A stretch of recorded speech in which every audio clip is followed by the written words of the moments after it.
Alors pourquoi les 1000 jours?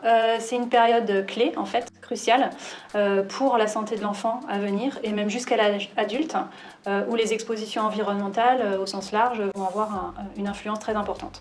Ce sont des repères pour les parents, des produits d'un environnement qui leur paraît sain et d'avoir le bon comportement.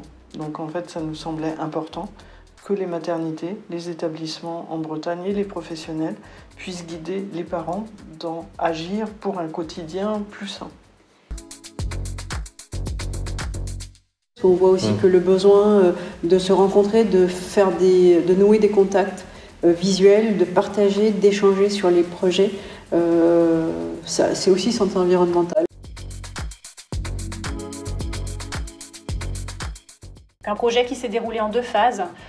Une première phase qui a été proposée à l'ensemble des établissements avec un parcours de sensibilisation sur 5 jours aux grands enjeux de santé environnementale.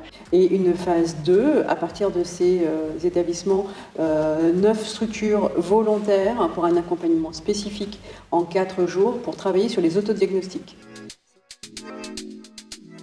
Je suis assez personnellement impliquée par toutes les questions de santé environnementale. C'est vrai que depuis plusieurs années, je m'étais inscrite dans les phases de formation. Il y a beaucoup de professionnels qui sont impliqués en tant que citoyennes sur ces sujets-là, et donc il y a une sensibilité particulière, donc un peu éparpillée, sans forcément de vision de groupe.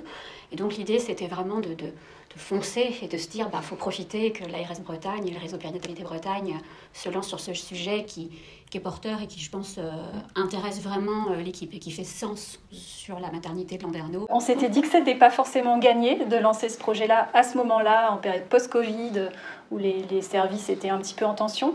Et on a senti un réel engouement, finalement, des équipes par rapport à ce projet-là. Et ce qui nous a frappé, c'est le terme de bouffée d'oxygène qu'ils nous exprimaient. Ça leur a permis aussi de se fédérer par service dans une maternité, mais aussi de s'ouvrir sur des services à côté, les directions d'achat, logistique, les cuisines. Et donc, finalement, ça les a sortis de leur quotidien. Et on voit bien qu'au niveau engouement citoyen pour l'environnement, on voit bien qu'on est dans une période très faste, en tous les cas.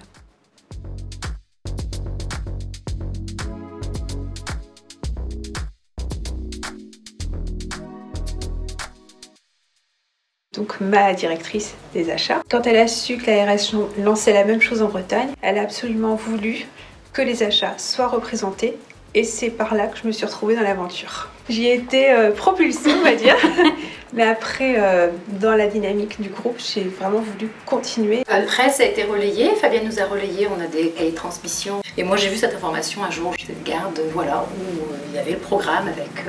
voilà, je me suis dit, je me suis rapprochée de Fabienne et je dis, écoute, si tu cherches des candidates, voilà, moi je veux bien représenter le corps des auxiliaires puéricultrices. Moi, si j'avais un mot à leur dire, c'est lancez-vous, vous n'avez rien à perdre. Déjà. Non, mais clairement, je veux dire, à un moment, il faut être dans le positivisme. Donc, quelque part, voilà, aide méthodologique, le travail collectif. Ce que tu viens de dire, Virginie, c'est-à-dire que de s'entendre parler de qui fait quoi, c'est hyper instructif. C'était intelligence collective, c'est quelque chose d'hyper intéressant. Et sans cet accompagnement, on n'aurait pas eu cette partie collective, cet échange d'expériences. On serait resté un peu chacun dans son coin. Puis c'est un sujet d'actualité, on ne peut pas échapper en 2022-2023 à parler de santé environnementale actuellement, donc même si on peut ne pas se sentir concerné, quelque part, il faut y aller et se faire aider aussi par eux, c'est aussi l'occasion d'être dans l'air du temps. Effectivement, ça se passe très bien, il faut démarrer par étapes, et puis à force, on peut engager, fédérer l'ensemble de l'établissement.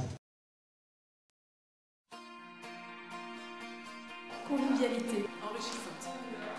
Motivé, toujours motivé. La joie d'enfin nous rencontrer en vrai. Une journée pleine d'enthousiasme et pour garder la motivation. Partage. Je me souviens, on avait des projets, des idées sur la gestion des déchets. On voulait s'engager et puis s'améliorer. Et nous voilà motivés. Faut y croire et aussi le vouloir. On se forme, on se questionne entre nous. Visio, débat, ça devient nos mots.